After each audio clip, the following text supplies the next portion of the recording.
Naranasan mo na bang pakialaman ng iyong mga kamag-anak ang mga sariling desisyon mo sa buhay? Yung hindi mo naman ito pangarap, ngunit ito ang gusto nila para sa'yo.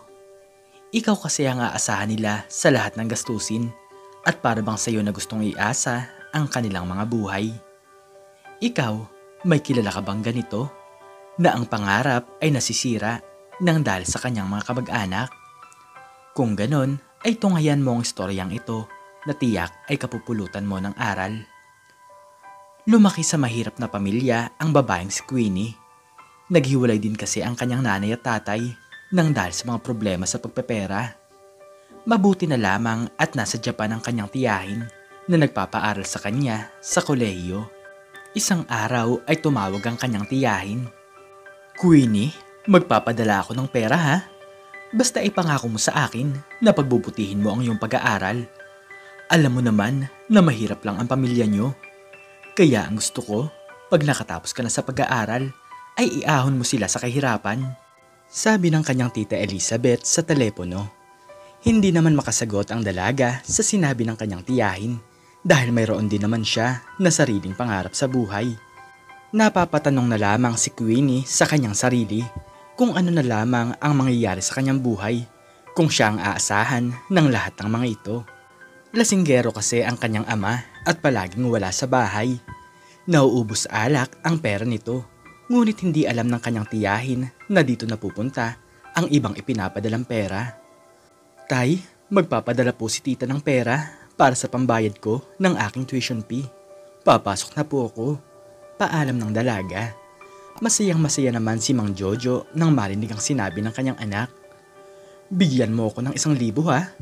Para naman may panggastos ako sa aking sarili," malambing na sabi ng kanyang tatay. "Pero tay, sakto lamang po ang perang ipinadala ni tita para sa aking pambayad sa eskwelahan," sagot ni Queenie. "Hayaan mo na, wag mo munang bayaran lahat at magpapadala pa naman ulit ang tita mo. Ang sabihin mo na lang, sa susunod ay may project kayong gagawin. Hindi ka naman matitiis nun." Talagang napapakamot na lamang si Queenie. Dapat nga na ang kanyang tatay ang nagbibigay ng pera sa kanya, ngunit ito pa ang palaging humihingi ng pera. Pag hindi niya naman ito binigyan ng salapi, ay kung ano-ano na namang bagay ang sasabihin nito sa kanya. Lumipas ang maghapon ay pauwi na ang dalaga galing sa eskwelahan nang bigla niyang makita ang kanyang tatay na nakikipag-inuman sa tapat ng kanilang bahay. Dinig na dinig niya ang sinabi ng mga kaibigan nito. "Paring Jojo, sobrang galante mo naman. Maraming salamat sa pagpapainom mo sa amin ha?" Nakangiting sabi ng isang lalaki. "Walang anuman pare, kayo pa. Alam niyo naman na hindi ako mauubusan ng pera," sagot ng kanyang tatay. Nang dahil doon ay pumasok na lamang si Queenie sa loob ng kanilang bahay. Ngunit nang matapos ang inuman ay agad siyang pinuntahan ni Mang Jojo para kausapin. "Anak, nasaan ang perang hinihingi ko sa'yo?" tanong ng kanyang ama. "Tay naman, may pera pa naman po pala kayo. Bakit niyo naman po ipinambili ng alak? Sayang lamang po ang pera dahil nagagastos ito sa walang kwentang bagay," pangihinayang ni Queenie. "Ano ka ba? Ako ang tatay mo, kaya igalang mo naman ako. Kapatid ko naman ang nagpadala ng pera, kaya bakit hindi mo ako bigyan? Maliit na halaga lang naman ang hinihingi ko sa'yo," pasigaw na sagot ni Mang Jojo. Talagang naluluha na lamang ang dalaga nang dahil sa nangyayari sa kanyang buhay. Hindi na talaga niya malaman pa ang mga pag-uugali ng mga tao na nakapaligid sa kanya. "Sige, tawagan mo ang tita mo at kakausapin ko siya," utos ni Mang Jojo. Nang dahil doon ay agad itong tinawagan ni Queenie. "Hello? Bakit naman napatawag ka kuya?" tanong ni Elizabeth. "Pasensya ka na pero medyo kapos pa rin kasi ang pinadala mong pera sa amin. Baka naman pwedeng dagdagan mo ito ng kahit kaunti. Nagkaroon kasi ng proyekto ang pamangkin mo sa eskwelahan," pagsisinungaling ng matanda. Narinig naman ito na napabuntong hininga ang kanyang kapatid. "Sige, magpapadala ulit ako bukas. Hintayin niyo na lang ang tawag ko," sagot ni Elizabeth. Nang dahil doon ay napangiti si Mang Jojo at nagyabang pa ito sa kanyang anak. "Wala ka kasing diskarte. Tingnan mo, may pera na ulit tayo at mababayaran mo na ng buo ang mga bayarin mo sa eskwelahan. Tapos magkakapera din ako. Natatawang sabi ng matanda. Talagang palaging ganito na lamang ang nangyayari sa kanila. Hindi lubos maisip ni Queenie na ginagawa nila ito para magkaroon sila ng pera. Lumipas ang panahon ay nasa ika-3 taon sa kolehiyo na ang dalaga.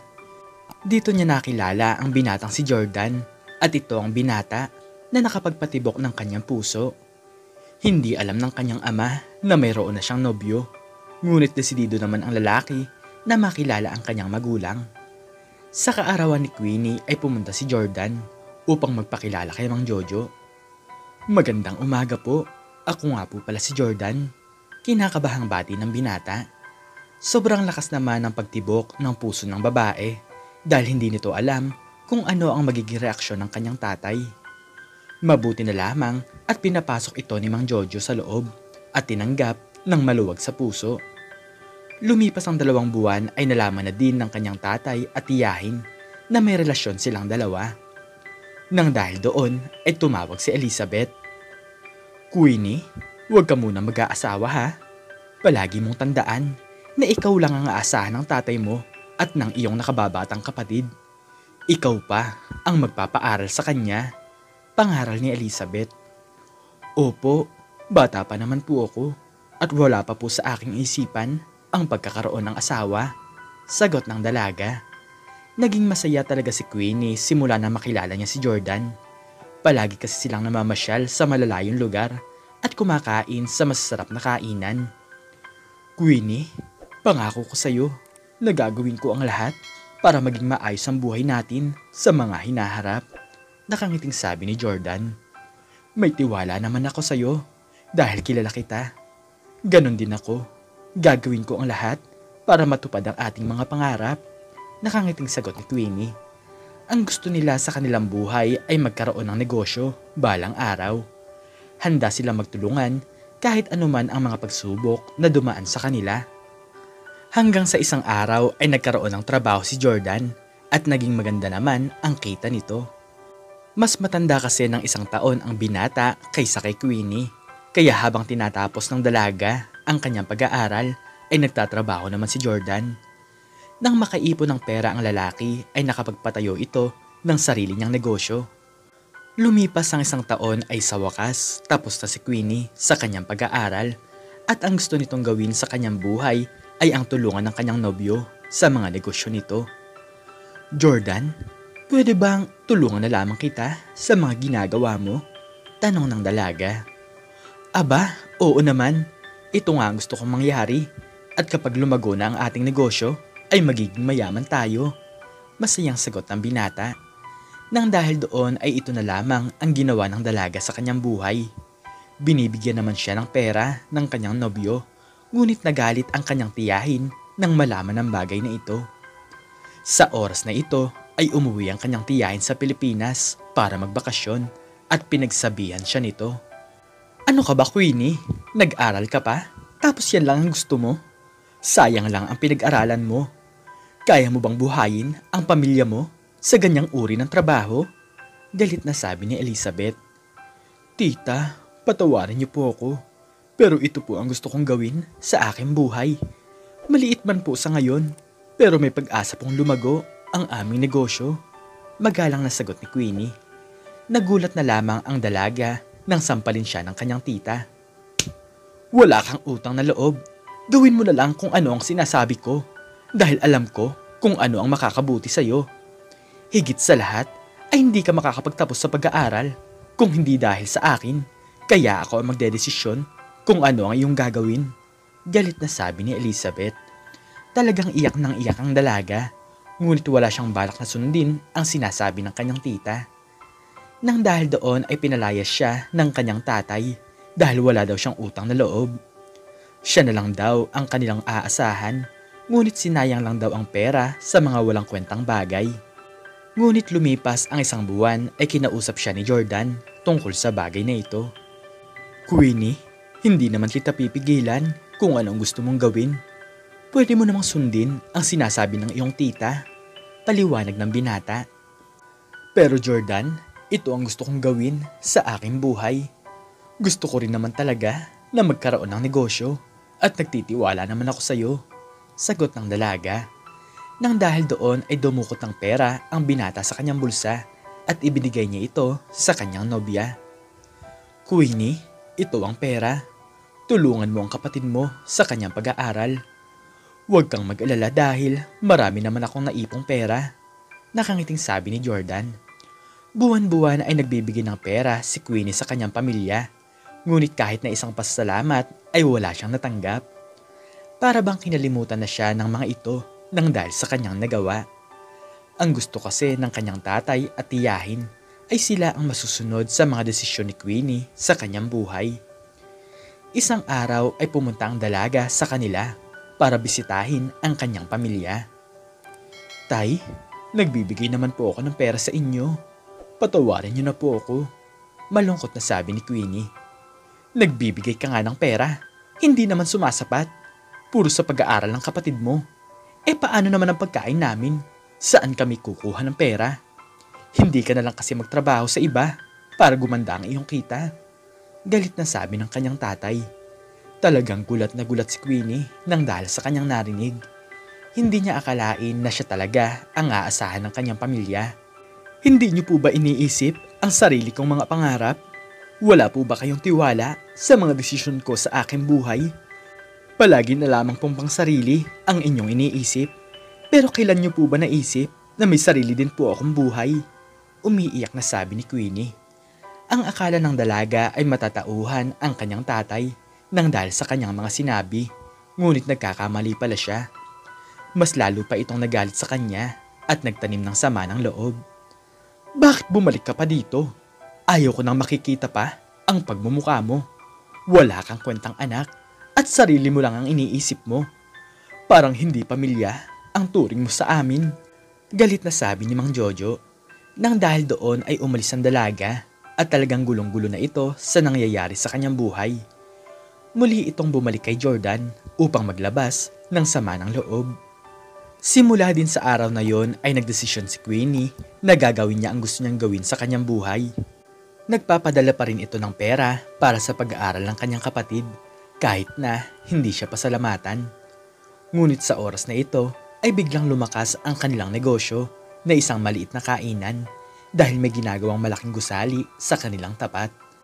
Ang mga construction worker ay sa kanila kumakain, pati na rin ang ibang mga tao doon.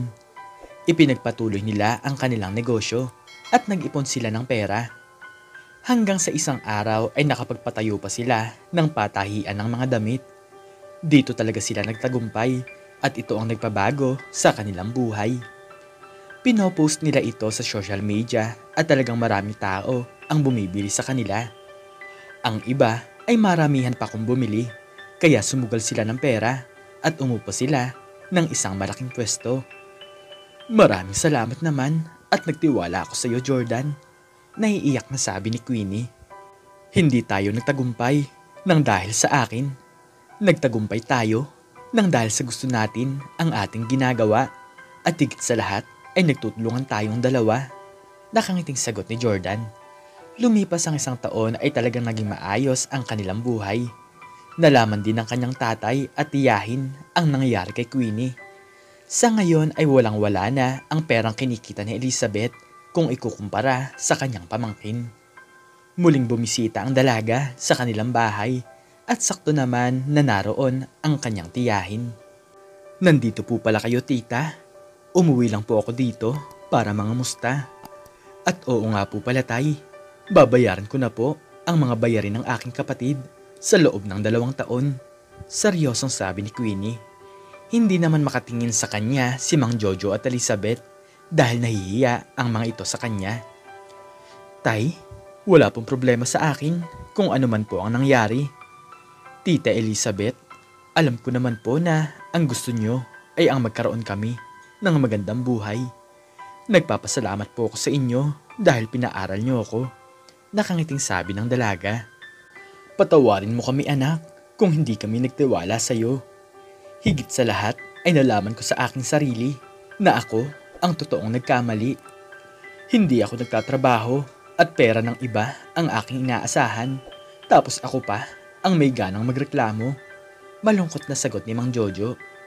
Mabuti naman at hindi mo ako sinunod. Patawarin mo ako, Queenie, dahil masyado kitang minaliit.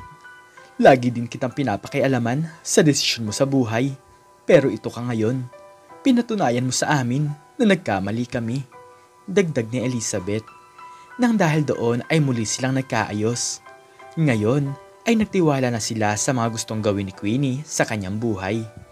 Naging masaya naman si Jordan nang malaman ang bagay na ito at hindi nagtagal ay nagpakasal ang dalawa. Masaya din naman si Mang Jojo at tiwala ito sa lalaki. Lumipas ang mga taon ay napagtapos na din nila ang kanyang bunsong kapatid sa pag-aaral. Katulong na nila ang kanyang tatay sa kanilang negosyo at iniiwasan na nito ang pag-inom ng alak. Ano ba yan, Apo? Iyak ka naman ang iyak. Hindi ko tuloy malaman kung ano ang uunahin ko. Napapakamot na sabi ni Mang Jojo. Nang dahil doon ay nagtawanan sila nang dahil sa naging reaksyon ng matanda. Masaya naman ito sa pag-aalaga ng apo. Ngunit sa tuwing umiiyak ito ay napapakamot siya ng ulo. Si Elizabeth naman ay muling umalis para magtrabaho sa Japan. Hindi na siya nag-aalala sa kanyang kuya dahil maganda na rin naman ang buhay nito nang dahil sa kanyang pamangkin. Kaya ngayon ay maligaya na sila sa kanilang buhay at kinalimutan na nila ang masamang nakaraan. Sa kanilang pagtitiwala at pagtutulungan sa isa't isa ay binigyan sila ng Diyos ng isang masaganang pamilya. Ikaw, anong natutunan mo sa istoryang ito? I-comment mo sa baba ang iyong natutunan. At hanggang dito na lamang po nagtatapos ang aking istorya at sana po ay nagustuhan niyo ito. Please like, share, and subscribe and click the notification bell para lagi kang updated sa mga bago kong istorya. Muli ay maraming salamat po at God bless us all.